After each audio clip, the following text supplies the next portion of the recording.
I'm so excited to be here with you today, Shelly. Thank you so much for your time. I know you're a very busy person, but I just watched you talking here at the panel, and you shared so many beautiful things, especially about leadership. So I would love to ask you to share with us the three components for leadership that you envision are the best components for the future leaders. Absolutely. Well, first of all, thank you for inviting me to join you for this discussion. It's such an honor to join you and share this.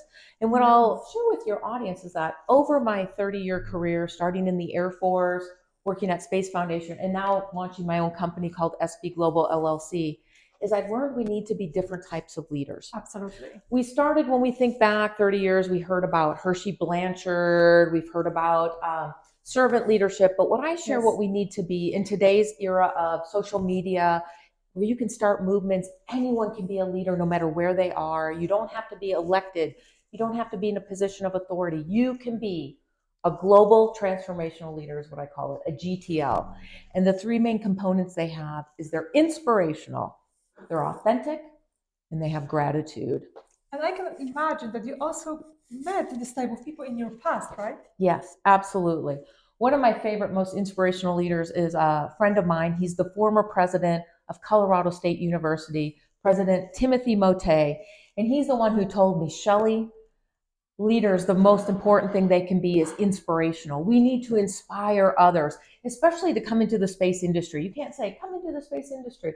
You need to say, come into the space industry. There's so many opportunities in healthcare, technology, and we need so many different career fields, from program managers, policymakers, teachers, marketing executives, artists, astronauts. So there's never been a better time. And so we have to be, as leaders, inspirational and highlight to others why it's so important for them and how it benefits them. Absolutely. And I can also imagine that when you started, you got this motivation from somewhere to become the person you're actually today, right? You also joined this very specific industry. So could you share with us a little bit of the beginnings of that? What motivates you, or who maybe motivates you to join the space industry? Well, nobody really motivated me to join the space industry. What I'll say is my journey has three chapters. The first chapter is right out of high school, I went into the Air Force because I didn't have money. I didn't know what I wanted to do when I grew up, and I wanted to see the world, and the Air Force offered that opportunity.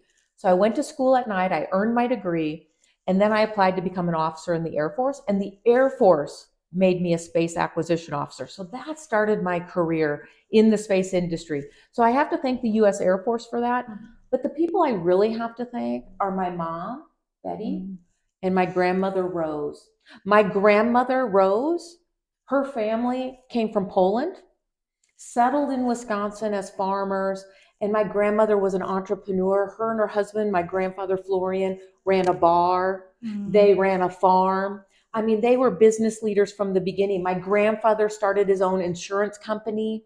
So I learned entrepreneurship, hard work, helping others, being a community member from my grandparents. And then my mom taught me everything else. She taught me about never giving up. She told me I could be anything I wanted if I worked hard enough.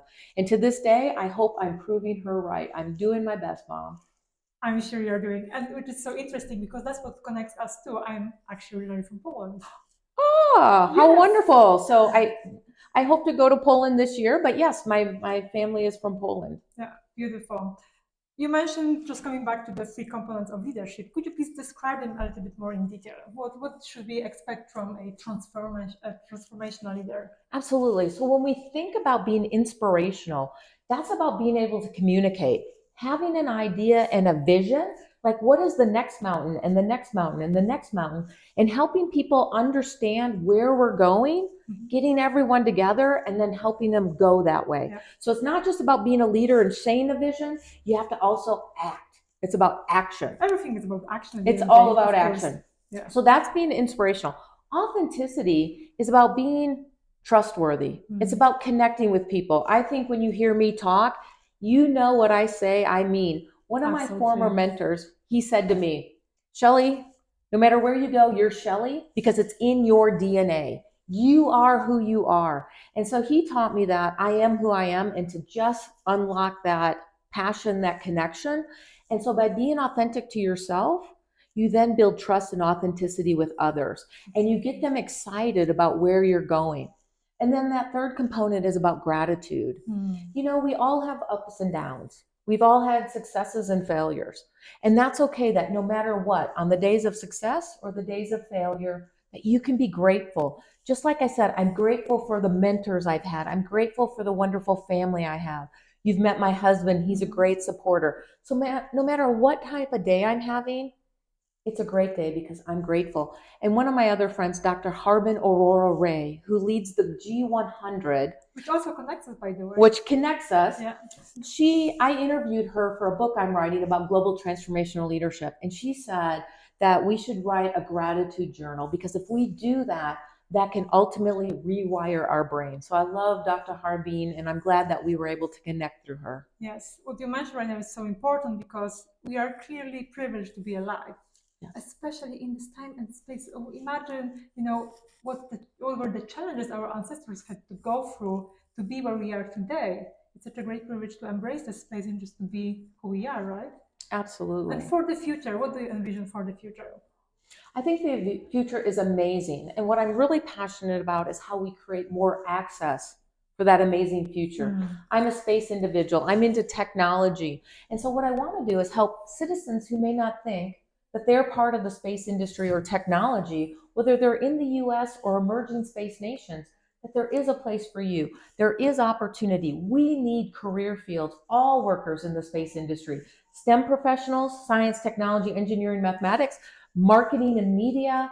We need teachers, technicians, program managers, policymakers, artists. So there's a place for you.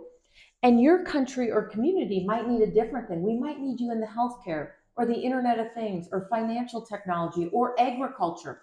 All of those are part of the space industry. And we want to help you find a pathway there because that's how we create access and equity in the space industry for all. Absolutely. What would be the tangible steps that you could envision for that? How can we make this happen? Absolutely. Well, I think one of the steps we do is when we partner. Exactly. And partnership is key. I also have an interstellar guide to success that has 3 main steps. It's about awareness, access, and action. That first one, awareness, is what we're doing today. We're talking about opportunities in the space industry and how there's awareness. That second step is access, how we break down barriers, extend a hand, and help individuals into the space industry or technology. And that can include training programs, scholarships. It's also about networks. There's Women Tech Network.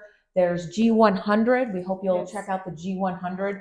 There's also Space Generation Advisory Council. There's the United Nations Office of Outer Space Affairs, Space for Women. And then another tangible access point is to find a mentor. So do those things. And then that last step is about action. I gave you some great ideas. Now you can take action by logging in, checking out these organizations, finding a mentor, looking for education programs, finding scholarships. And for those of us who are in positions of leadership, we need to extend that hand. We need to help others come in. And that's why we're here today. And that's why we're part of the G100. I'm the global chair for the Space Technology and Aviation wing. I hope you'll join us. Exactly. I'm the chair for Switzerland in communication and advocacy. So together we're making a difference to create access and opportunity for you to come in to whatever career you want in the global space economy or the global economy in general. Fantastic. Just one question, because you mentioned space has so many different opportunities for actually everyone, every job, every career path. Nevertheless, many people believe or dream of going to space itself. And of course, right now with the commercial space organizations, we can see that might be possible even with our lifetime. Absolutely. How to make this happen? That's something that I'm very curious about because I would love to go to space. So there are a number of ways to go to space. One, you could pay for it, and I know some people who've done that. But I think you heard in some of our panels, there's a charity called Space for Humanity. Yes. And you can submit an application through Space Through Humanity to be awarded an opportunity to become an astronaut. So I think Space for Humanity is a great opportunity. And there are some other programs that offer that as well. Blue Origin does some programs. So don't give up on your dream. The other way you could visit space is you could do it through virtual reality. So check that out as well. Yes, so we are shooting not even for the stars. We are shooting beyond the stars as Absolutely. well. The universe is now our playground. As you know, there are many challenges also related to the space industry. And of course, many people are talking about, for example, climate change. Could you please tell, which other challenges we are facing and how would you overcome them? So climate change is one of those because many times people don't see how space is benefiting us here on Earth. But space is part of your everyday life. You're using satellites every day Yes. to work, to get the food you eat. So space is part of your everyday life, as well as it is helping to solve those sustainable development goals. The other thing is we have a big challenge with the workforce. Yes. So in the United States, in Europe, in Japan, in Australia, we're seeing a declining workforce, declining in the sense that it's aging. So we need to look at ways to reach out to diversity in those countries, women and underrepresented groups. Not necessarily diversity, underrepresented groups. It could be inner city, it could be rural communities. And we need to extend that hand to show them how they can be part of the space and technology industry. Mm-hmm. What's your intention for 2024? Well, one of my greatest things this year is I just launched my own company called SB. Thank you. Beautiful. Dr. Harvey encouraged me. Mm-hmm. It's called SB Global LLC, and my goal is to help emerging nations and organizations and companies.